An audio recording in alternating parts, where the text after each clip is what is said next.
She came into my life when I was just a child, so I welcomed her having no one else. She protected me, taught me the dangers of the world, what to fear, what to avoid. As we grew older, I could see the toxicity of her friendship.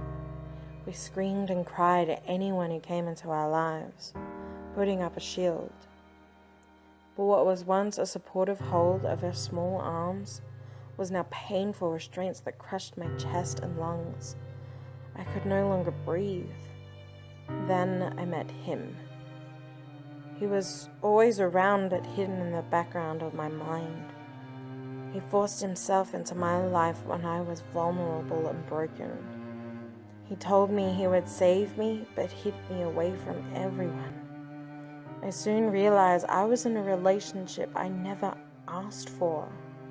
He was with me everywhere I went, growling at anyone who got close to me.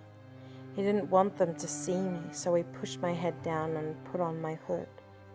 I cried into his chest every day, and he was the only one there, so I fell into him, no longer seeing the world, no longer feeling. They got along well. They wanted the same things for me, so together, they often controlled me. Sometimes it was a tug of war. They would pull on my arms in desperation that would rip me apart, but it kept them happy momentarily. They had a part of me, even if I was left bleeding and with nothing. He crammed my throat with food and she starved me. As this suit expanded around me, I could no longer make myself invisible from the world, and I hated myself even more.